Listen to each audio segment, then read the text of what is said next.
udiala táto situácia.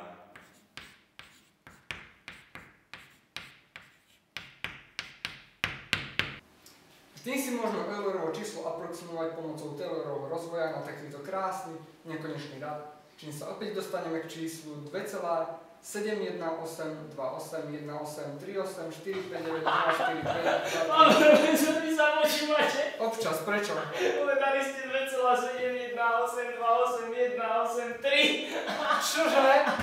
To som v živote nepovedal, to fakt?